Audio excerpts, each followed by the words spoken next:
Hello, welcome to my channel. I'm Anne and today I'm going to be bringing you my May wrap up. So the month of May was a pretty good reading month for me and I'm very happy. I had quite a few 5 stars and some really good reads thrown in there. So let's just go through my monthly statistics before we go into all my book reviews because there's a lot. So for books read, I read 17. I read 6 physical books, 7 ebooks and 4 audiobooks. Then the genres that I read 6 fantasy, 5 romance, 4 thriller and 2 contemporary. Not a lot of genre changes this month, but still a pretty good variety as I went through. For my age ranges, I read 15 adult and 2 young adult, a little bit more in the young adult genre this time, but still 0 middle grade. For the ratings that I gave 6 5 stars, 6 4 stars, 4 3 stars, 0 2 stars and 0 1 stars. So pretty good ratings all around. And then the books acquired, there's quite a few here. So 7 owned, 2 from the library, 3 ARCs, 1 Kindle Unlimited, 2 from Everand and 2 from Libby. So I've been trying to read audiobooks that I own. Books that I own through audio so I can try and start getting through some of the physical books on my TBR. So let's get into my book reviews. Okay, so the first book that I read in the month of May was the amazing and wonderful Sons of Echidna by Athena M. Bliss. This is amazing. I read this on Kindle Unlimited and I did have to buy the physical edition because this is an NZ author and I really wanted to support her, and she has these gorgeous sprayed edges, and in the book you actually get illustrations, which is amazing, and it is also signed by the author. So this is about Lucy, and Lucy has decided that she is moving out from under her friend's roof to try and support herself. So she has this interview where she is going to be a live-in nanny where she has to take care of the kids and animals. Turns up and there is a bunch of adult men in this place, and turns out that they are actual monsters, and she is going to be kind of trying to take care of them. It is very fan family, it is very comedic, it is amazing. I really love all the main characters in this. It's so much fun and I really like some of the characters a lot more than others, but it's so good and I'm very excited because I'm currently reading book 2 as an ARC and book 2 is coming out on the 15th of June. So I'm very excited. I really love this one. It is so compulsively readable. It's so funny. It had me giggling, squealing, laughing the whole way through.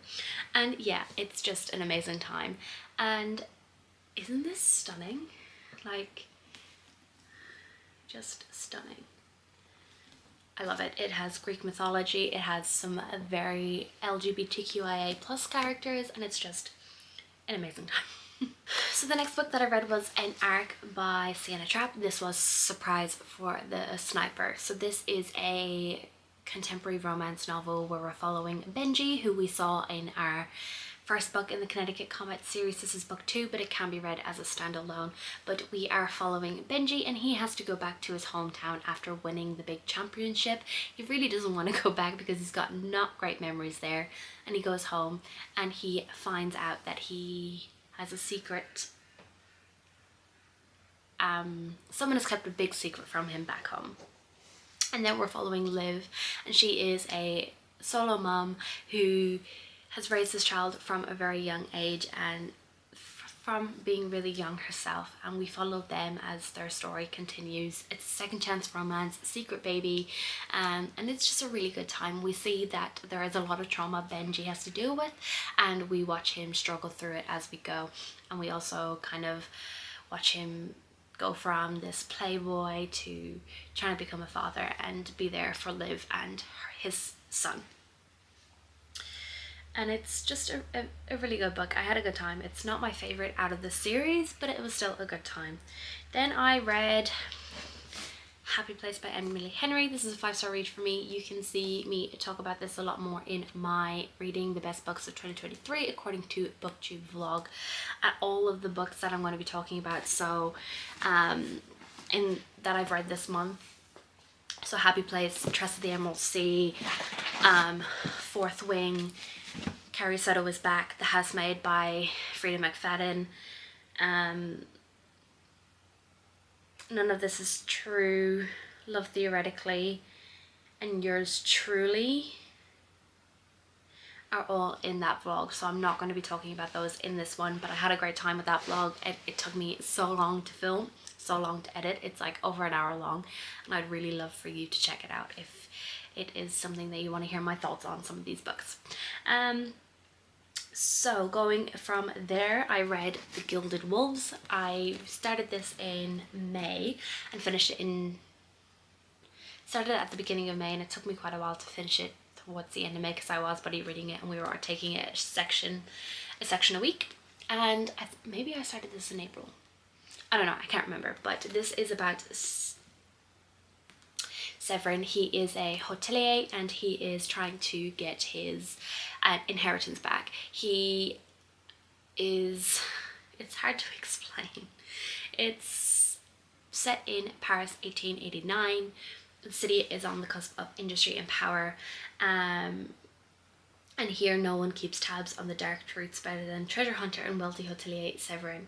When the Order of Babel courses him to hunt down an ancient artifact, Severin is offered a treasure he never imagined, his true inheritance. So we're following him and his group of friends and found family, and they are on this mission trying to get the artifact that they are looking for so he can get his inheritance. And I just loved it. There's so many quotes.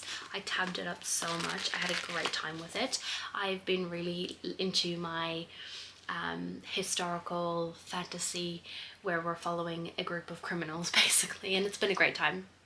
And I just really love all the main characters in here. This made me smile, it made me laugh, it made me cry. There was so much in this, and I had a really, really good time, and it is definitely a series that I'm going to continue with. I am definitely going to be reading Silver Serpents soon, and yeah, just there's so many beautiful quotes. Let me just find one and read it to you because it's stunning. Lust was one thing, but what she felt that night was a pull, the kind that keeps stars from falling out of the night sky. It was vast. It was unlike what she imagined. And we've got another one. Layla had thrown her soul into dance, giving her body to the rhythmic invocations, the sharp movements that stamped out whole stories with nothing but her limbs. It could be sensuous, but it was always sacred. Like, this writing is just so beautiful and lyrical. It's very purple prosy, and I had an amazing time with this one as well. Then I read The Dry by Jane Harper. I thought this book, The Lost Man by Jane Harper. This is the one I have on my shelf, so I was like, cool, I'll read a Jane Harper, get that off my shelf. I don't own The Dry. I own The Lost Man. So I read The Dry, and this is the first book in the Aaron Falk series. We're following Aaron as he has to come back to his hometown, where after a suicide of someone that he knows, to go to the funeral, and his family has asked him to look into it and figure out what's going on. So it is a sort of mystery thriller where we're following Aaron as he's trying to figure out what actually happened, if it was a true suicide murder-suicide, or if it was actually a murder and made it look like a suicide. I had a really good time with this. I found it very intriguing. The atmosphere was great because it's set in like the Australian outback. It's dry, it's like they're in a drought, everyone is desperate. There are so many secrets within this little town. Everyone knows everyone. There's so much everyone doesn't like Aaron, the town doesn't like Aaron when he comes back because of certain things that happened in the past. We're kind of seeing that we kind of go back into the past as well and watch how he grew up and how he is connected to the person who is dead now, and it was just a really good time. I will be continuing the series, but my focus is my physical TBR, not books that I haven't read, that I don't own. But anyway. Then I read The Tempest of Tea by Hafsa Faisal, and I gave this a 4-star read. So this is following Artie. She is living in a world where vampires exist. She owns a tea shop by day, and by night she also runs a blood house. So she serves tea and blood for vampires, and she is on a mission to save her tea house because she has been told that her tea house is going to be closed down. So she has to do a heist, and she has to see old historical fantasy with heists. I've been loving them recently. But so she has to get a team together and they have to do this heist to steal something that will help save her tea house.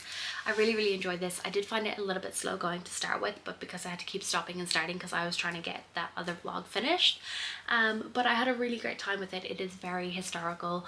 The setting is really atmospheric. I had a good time. I really liked the aspect of the vampires within here. They weren't all about just like skulking in the dark and feeding from people. Like, people knew that vampires were here.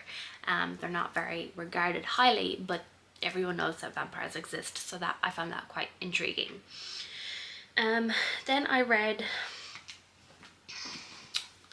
Ink and Bone by Lisa Unger. I gave this 3 stars. So this is one on my shelf and I just listened to it as an audiobook to get it off my shelf. So we're following Finley Montgomery, and she has always seen the world differently. She is more of a clairvoyant. She gets these visions that she can see, and it gets her into trouble. So she moves back into her grandmother's house in this small town of the Hollows, and she's hoping for a fresh start until a detective shows up and asks her and her aunt to, or her grandmother, to try and help find this missing girl that went missing a couple of months ago. And she's seeing these visions and she starts to investigate. It was fine. I didn't really like any of the characters in this. I found them to be quite annoying. To be fair, this is part of a like interconnected series, but every book can be read as a standalone, and I won't be continuing. I thought it was going to be a fun time where we're following this sort of psychic clairvoyant who helps the detective solve murders, and honestly she didn't really solve anything. She just saw some things, followed her instinct, and then got herself into trouble, and then she had to get saved. So yeah, I think it was fine. It was nothing memorable, and I don't think I'm going to remember it or pick it up again or continue with this series, which is unfortunate, but it is what it is. Then I read an arc called Breathing You In by Christina Maria. I gave this 3 stars. I was sold this to be like a friends to lovers, protector, very slow burn romance, and that's not what we got.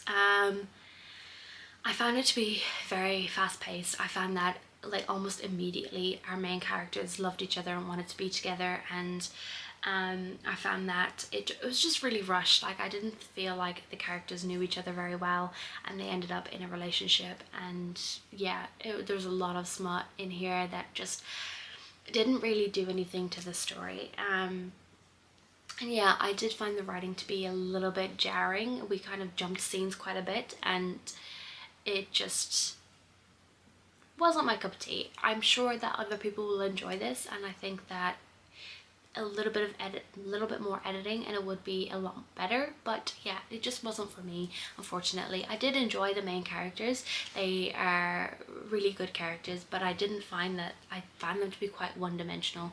They didn't really have any depth to them. We don't really see them interact outside of the couple. We don't see them really hang out with friends or anything like that. They're just always together, so we don't learn about them separately, if that makes sense. And then the last book that I read was Love Letters and Thirst Tonics by Hayley Blackwood. I give this 4 stars. This is a cozy fantasy where we're following our main character, Fiala. She owns this like little trinket antique shop, and things start to go wrong. Like, things go wrong and she doesn't understand what's happening, and she is then, the mayor gets this new guy from town who is like kind of helping fix all these mishaps that are happening within this town. And he is this grumpy vampire who doesn't really want to be there, but he is there to keep his family safe. And they have this kind of like grumpy sunshine, enemies sort of to lovers scenario, and I just had a great time with it. It was so cozy, it was so fun, it wasn't really high stakes, and it was just great. Fiella was really funny, she made me laugh a lot, and I really liked the dynamic between our two main characters, and I really liked the aspect of the letters that they are writing. So Fiella ends up having a pen pal and they end up writing back and forth, and I just really liked that. We kind of got to see a little bit another side of Fiella, where she wasn't having everyone look at her, she was on her own just writing a letter to some mysterious stranger, and it was just a really fun time. I got this as an ARC and I'm very glad that I got it, and yeah, it was just a lot of fun. So a little bit of a shorter wrap up for you this month, just because a lot of the books that I read this month were for that vlog that I've already mentioned. I will link it up above and in the description box if you want to check it out. I'd really appreciate it. But what did you read in May? What was your favorite book of May? Let me know in the comments below, and if you like this video, make sure you like it and subscribe if you want to see more content from me. Bye!